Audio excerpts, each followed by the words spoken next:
to Know Christ, a television ministry of the Lutheran Church of Peace in Platteville, Wisconsin. Here is your host, Reverend Jeff Pedersen.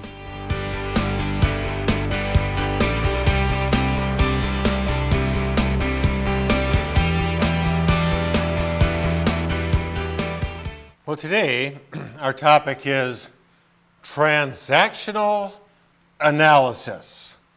Now, a lot of you are saying, well, that's not spiritual. That's not biblical. You don't find transactional and analysis, and especially together, anywhere in the Bible. But then again, we don't ever hear anything about the Holy Trinity in the Bible either. We don't hear the word Trinity doesn't show up in the Bible, but yet it's everywhere in the Bible. And so that's kind of the approach that I'm going to take here this day. And so for my basis of what I'm going to talk about today, I'm going to read from Ephesians chapter 6, verses 1 through 9. Children, obey your parents in the Lord, for this is right. Honor your father and mother, which is the first commandment with a promise, that it may go well with you and that you may enjoy long life on the earth. Fathers, do not exasperate your children. Instead, bring them up in the training and in the instruction of the Lord. Slaves, obey your earthly masters with respect and fear and with sincerity of heart, just as you would obey Christ. Obey them not only to win their favor when their eye is on you, but like slaves of Christ, doing the will of God from your heart. Serve wholeheartedly, as if you were saying the Lord, not men. Serving the Lord, not men, because you know that the Lord will reward everyone for whatever good he does, whether he is slave or free. And masters, treat your slaves in the same way. Do not threaten them, since you know that he who is both their master and yours is in heaven, and there is no favoritism with him. Well, first of all, I just want to put a disclaimer here as far as slave goes.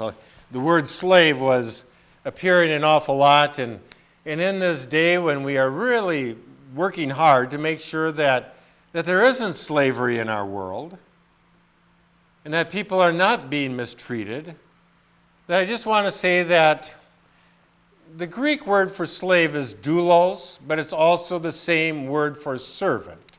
And so the more appropriate word here would be servants.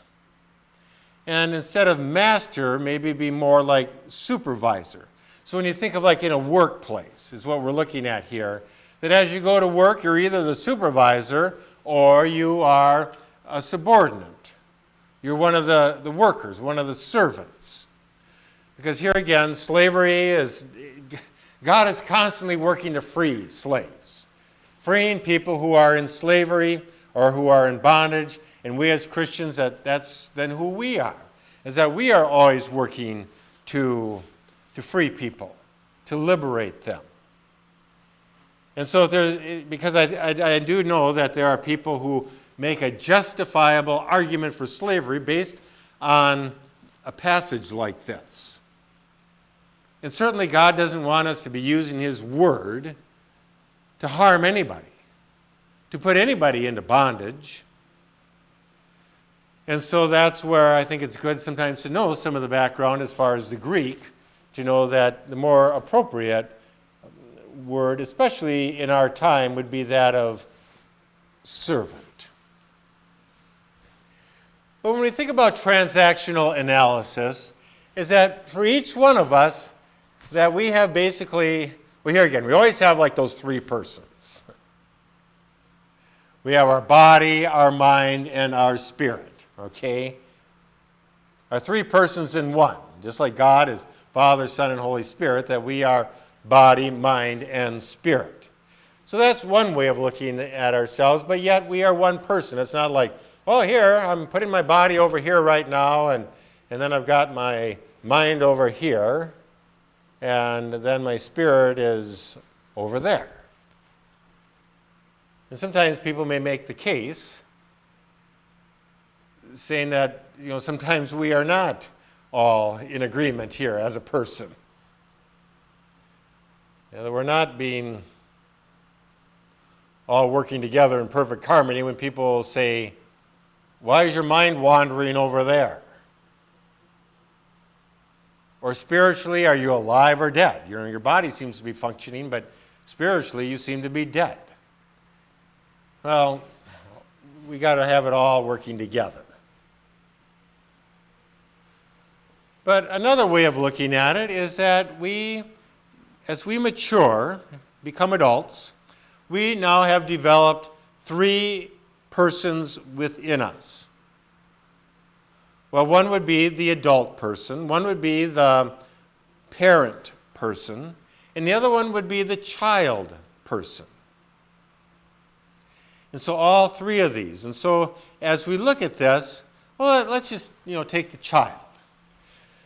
The child is when we were a child. And we think about how we liked to play, how we were curious, we would ask questions, we were learning about everything. We enjoyed Christmas to the max. We enjoyed going down to the store to get an ice cream cone. Just all the things, who were your friends that you enjoyed being with? And so you think about that child within you, that child that was alive and was happy and liked to play. But you know what? That as we get older, then we mature into adults. And so as adults, we develop our mature interests. These are our hobbies. This is my vocation. This is the things that I do in my community. Whether that's being, the things that we enjoy doing in our community, whether that be being involved in some kind of a club or organization, or just enjoying going on to the park, or whatever that may be. But it'd be now, how we've been molded and made into an adult, where we are now a mature person. But then there's also that parent part of our person. And that would be the roles of authority that we are in, those positions of authority. And they can be, mainly being a parent, saying, I've got children, and I am responsible for them. But then we might have other roles to say that I'm in the position of being the supervisor at work, or the teacher at school, the pastor of a church, the general of an army, the president of an organization.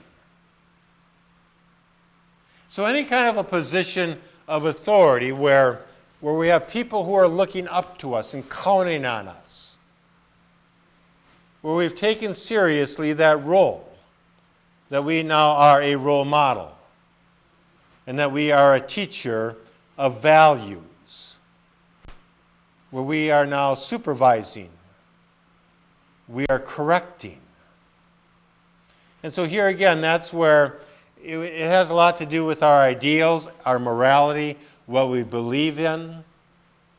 And so it's one thing being a person of responsibility, but then it's, for ourselves, but it's another thing then being responsible for others. Now, I have taught some classes. Well, I teach classes at the church, but I've also taught some academic classes. And I must say, it's one thing learning about things, where I've now got this knowledge, Or I can learn about church history and, and, and Christian theology and doctrine. Or I can learn all about the Bible.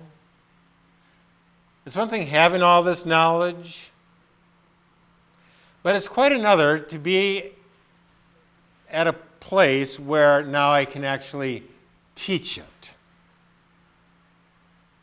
And so that's why I always admire teachers and professors to say, you not only do you know about this, but you are at a place where you have mastered it, where you know it so well that you can teach it. Because I find where I think I really know something, and I do know a lot about something, but now to be able to try to figure out, well, how do I teach this to another person? You know, that's a whole nother level. It's a big level of responsibility, and so I always tip my hats. So after teaching classes, it's like, okay, I just have that much more of a respect for professors and teachers. And I think that's maybe the way that it is with anything. As I try to do some simple plumbing in my house, now I've gained just that much greater appreciation and respect for plumbers. You're amazing. And I think we can find that with just about every vocation. To say that this is a person that not only has the knowledge, but now has the ability to teach it and to apply it. That's the big test. I can ace a test, but it's quite another thing that, but now I have to teach this to people. Or I have to go out and perform this. I have to perform this at a very high level of aptitude. And so I think that's one of the things, is that a plumber can pass all the tests, but now when you go to somebody's house and do the plumbing, now that's the big test, and it's the big test every day. Okay, so as we look at these, child, adult, parent, and as we approach another person who is child, or child, adult, parent, that's transactional analysis. How do we relate to this person?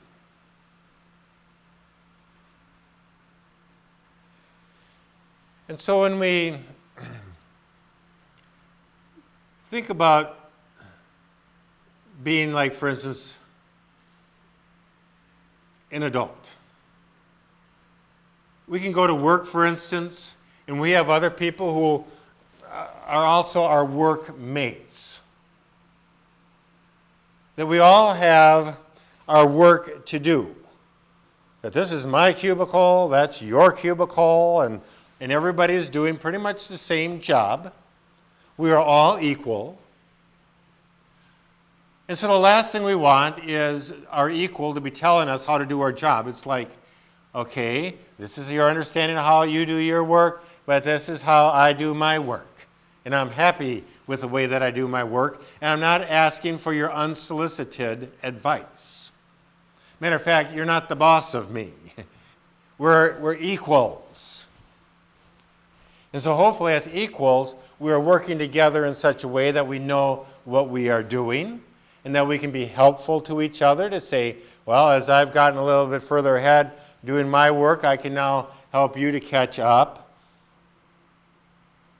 You know, just different things. You know, we know each other's work to the point where if a system goes down, that we know together what we can do to get it back up together again. But it's not only at work, but it's also out in the neighborhood. You know, we may share hobbies with each other, and not that we come saying, well, I'm better at it than you are, or that I'm the expert, but that, no, we share in the same hobby. We like to fly model airplanes, or we like to play basketball. We like to go fishing.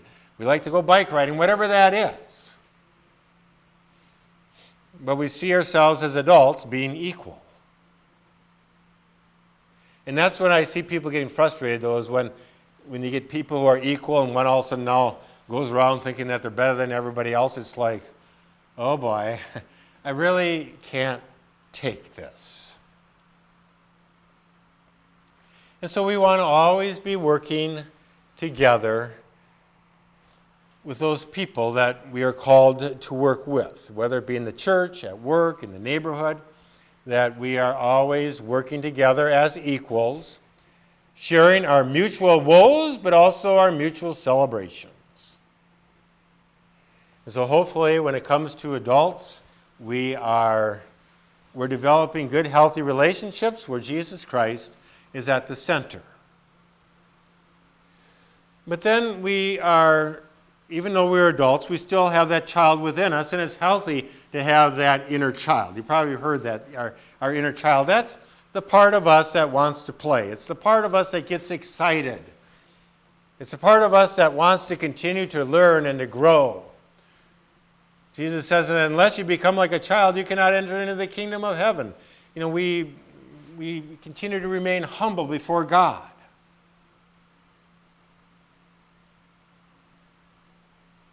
And so we don't ever want that inner child to die. And so we keep it active and going. Now, as I think of my childhood, there are a lot of things that I enjoyed doing as a child. And as I become an adult, and now an older adult, there's probably very little that I like to do from the time that I was a child.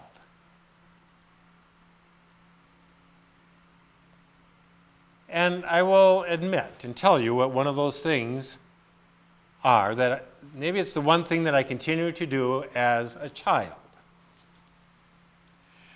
I play with model railroad trains. Now you can all laugh. I got my first train when I was 3 years of age, and I still have it. And I remember when I was 3, how excited I was, and how my dad, we went down into the basement, and how we, made this track, and we got the train going around it, and how exciting that was. Well, now at my age, in my late 50s, I still get that, I get just as excited about my model railroad trains as I did when I was age 3. I've got a whole basement full of model railroad trains and tracks and layouts and things like that. And what I like about this is that it helps me to stay connected with my inner child. Because think about when you were a child and when somebody hurt you, how you felt. Or somebody gave you a compliment or a pat on the back, how that made you feel. Well, as an adult, guess what? You still feel that way, don't you? If somebody hurts you, it's like that 3-year-old inside of you is crying.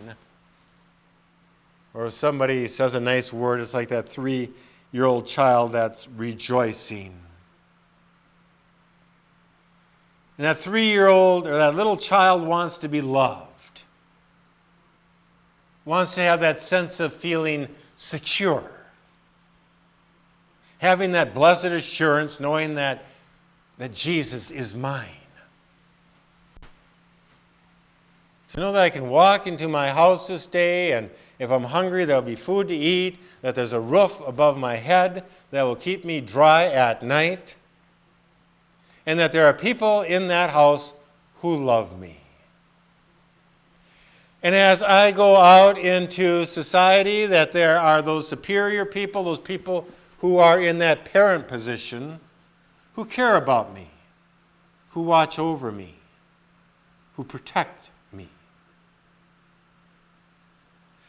And so that brings me now to that parent position. And I've already, talked about that. But it's everything but being a parent, police officers, our elected government officials, teachers, pastors, coaches, anybody who's in a position where you have responsibility for other people. Okay, so as we go about our day, and as we interact with other people, we find ourselves going in and out of these different modes: parent, adult, child. So if I'm with other pastors, we are adults relating to each other. We are all equal. It's not for me to come walking up and start thinking that I'm better than all the other pastors and I'm here to tell them what to do. No. They'll have me out on my nose pretty fast. But if all of a sudden the bishop comes, well, the bishop then is in that parent role. And so I look up to the bishop as being somebody who is superior to myself when it comes to knowledge of theology and the Bible and mature in their faith life, as far as their morals, that this is a person I look up to, this is a person that I respect. And so I go from being adult down into the child position. So with other pastors, it's adult. As a pastor to my bishop, it's child to parent. When I go back home to my mother's house, at my age, she will say, Jeff, as I'm sitting there, could you go downtown and get a gallon of milk? Well, when I was a child, she would ask that of me many times, or maybe it's some butter or whatever, sugar, and I would head down there. She wouldn't have to ask me twice, at least for the most part. I would just get up and go and do that. But I find myself now in my late 50s, as I sit there, my mother will now continue to say, Jeff, could you go downtown and get a gallon of milk when I'm home? And so I get up and go down and get the gallon of milk. Why? Because it's the parent-child relationship. That's the transaction. But now, when I'm the pastor at the church, now I'm in the parent role. And they are in the child role. Now here again, that's not to say that I'm more intelligent or more skilled or anything, but in the church, that's my position. That I preach, I teach, I serve, I take care of. I'm like the shepherd watching over the flock. And that's why I always have to act appropriately. And that's why if a pastor acts inappropriately, the pastor needs to be dismissed. Yeah, but we've all sinned. Who's first one who hasn't sinned cast the first stone and all that. Yeah, I understand. But a pastor has to be above reproach. A pastor has to have the discipline to say that we should never be hearing about you in the newspaper in this way. In good ways, we want to hear what you're doing, Pastor, but we don't ever want to read the front page of a paper and groan, go, oh, say it isn't so. You always have to hold that position. It's like a teacher at school or an administrator, a supervisor at work. I know that sometimes supervisors like to have the adult, I'll get chummy with all the workers. Well, it doesn't work that way. Not to say that you can't be kind as the parent in that parent role with all the workers. But still, you have to maintain that dynamic. And they're looking for that. They need somebody who's going to lead them. They need somebody who knows what's going on. They need somebody that they can ask questions and get the right answers when they're troubleshooting or having problems that they can't figure out themselves. And so that's what the Apostle Paul is saying here is that parents, you need to be parents for your children, and children, you need to honor your parents. And so in other words, you be Christian parents. You love the Lord. Husbands and wives, you love each other. You keep your marriage strong. You glorify the Lord. And you understand that you have the top priority here now of raising your children. That you set a good example for them. You teach them and instill good Christian values. Right from what is wrong. Teach them to be respectful. To have integrity so that when they grow up to be adults, that they will be people who honor and glorify God with their lives, and that they are going to be people who are going to be good to others. And that's one of the things that I've heard of all people. I've heard like mothers say, who are very capable, skilled, where some are the supervisor or the CEO of a company, but they'll say, Pastor, but my number one calling in life is to raise my kids. There's nothing that's more important than that. To raise my kids. And one now, very bitter, saying, yeah, I had the top position and everybody respected me and I was making all kinds of money, but I missed my children taking their first steps. All of what I've accomplished together does not mean more than that. To raise your kids, to hold them in your laps, to cradle them, to sing songs to them, read stories to them, pray with them, teach them about God's love. And then to help them to develop and to grow up, teaching them the ABCs and the math tables, teaching them right from wrong. And then kids, then when you have respectable parents, then you honor them. There's nothing worse than parents who have done a great job raising their kids, and then you got kids who are rebellious and who are dishonoring their parents. The hurt that brings to not only God, but to these parents, it crushes them. And the same thing at work. When you've got a good supervisor who pays you well, who respects you, who gives you those pats on the back, who gives good instruction and leadership in the day, you honor that one by working hard.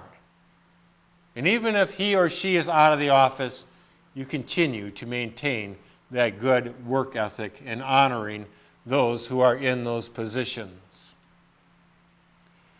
And so think about that. Your parent, your adult, your child. And when you are interacting with other people, which one are you in? At work, which one are you in? At home, which one are you in? In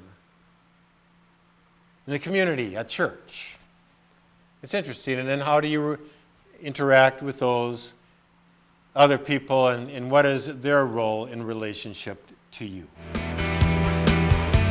You have been watching To Know Christ with Reverend Jeff Pedersen, pastor of the Lutheran Church of Peace in Platteville, Wisconsin. The worship schedule for the Lutheran Church of Peace is Saturday night at 6 p.m. and Sunday morning at 9 a.m. A collection of Pastor Pedersen's Christian books can be found at Amazon.com.